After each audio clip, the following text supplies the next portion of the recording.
The world's biggest annual telecommunications event, Mobile World Congress, is in Shanghai again. Innovation, innovation, innovation, just across the board. All about innovation. A lot of startups. We have 5G advanced. Obviously, China leads the way. We have the largest user base using mobile technology. We have the 3 largest operators in the world here in the country. We have more than 1 billion 5G users. We have adoption across many of the vertical ecosystems of state-of-the-art technology. It is a golden opportunity for everyone to come, interact, learn, do business.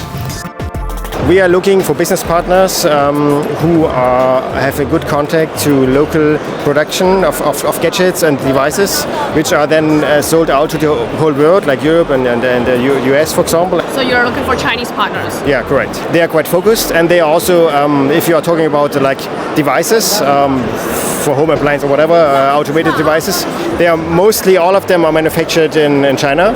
So if you are able to contact the whole chain at the beginning, it's much easier to do business than going from the end.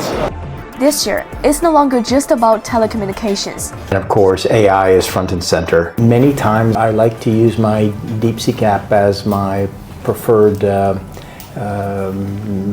daily interface. How's that? Wow, you use it daily? Yes, absolutely. Like, how do you use it? Well, it depends, you know.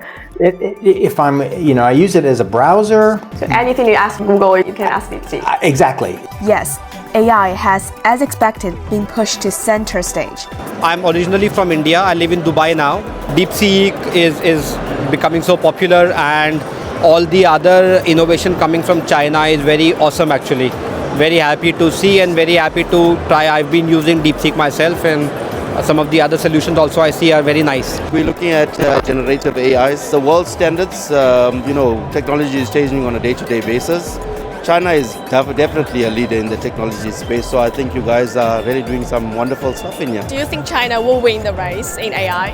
Very difficult to say, but I think you guys are definitely at the forefront of it. So you'll stand a good chance. So to learn more about where is China positioned in this new AI race, I sat down with John Hoffman, Chief Executive Officer of GSMA. And for a little more about the telecommunications technology, we'll see how far we are from getting 6G networks.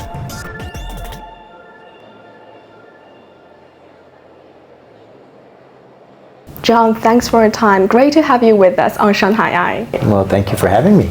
AI is on your agenda this year. Yes. Any new AIs can we expect from the Mobile World Congress in Shanghai? We heard a lot from China Mobile about AI. We heard from China Tower about how they're using AI and making the tower sites much more than just transmission facilities.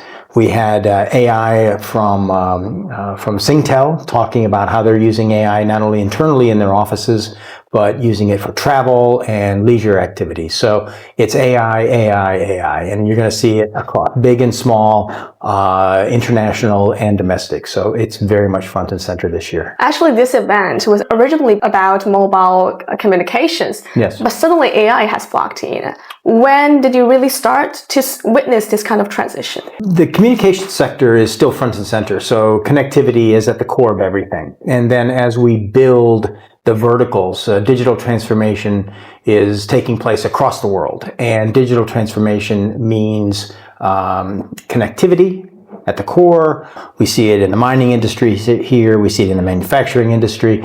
We see it in the transportation, the EV sector. It's completely now a connected, not car anymore, but vehicle. And AI is driving all of this transformation. And we're just at the very, very, very early stages of what AI is going to bring us. And digital transformation is kind of what is powering this move from just a telecommunication event to something with a much broader appeal and much more inclusive of companies here in China. Especially since the start of this year, China's AI development has been under the global spotlight with the launch of an app, DeepSeek.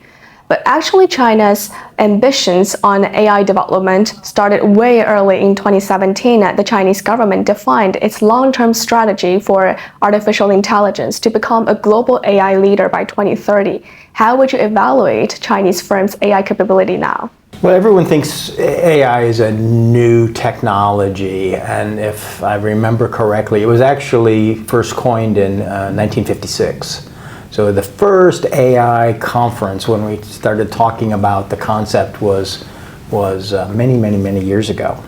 So it has evolved quickly, but then it has exploded onto the scene. And I think, when DeepSeek announced their product, it caught the world, I think, by surprise, because the ability to use a very thin layer with processors that are much less consuming power and processing capacity, and yet still have a large language model that is world class is amazing.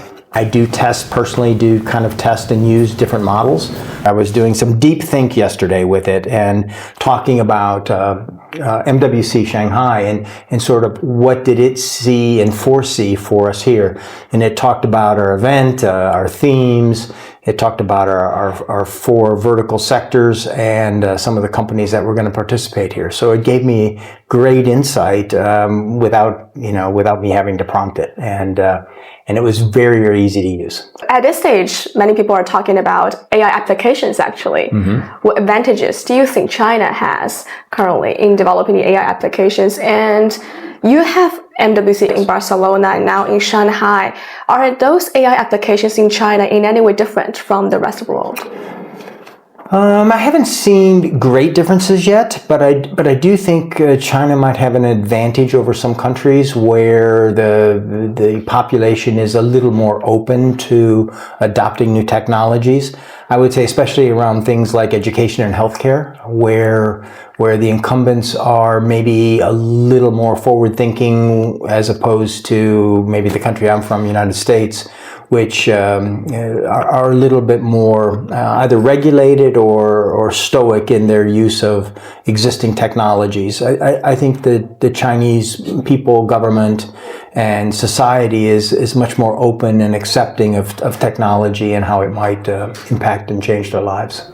Obviously, high tech, like the AI, is increasingly turning into a new battleground. US is now putting more restrictions on China's related firms. What's your take on that? Any room for cooperation that you suggest? Well, obviously, we're not in the game of politics and geopolitical issues. However, I do see that innovation is sometimes the direct result of some restrictions. So opportunities abound, but sometimes when you're forced or have the opportunity to think in a different way, you get maybe non-linear evolution. So you get step change, what I like to call step change evolution.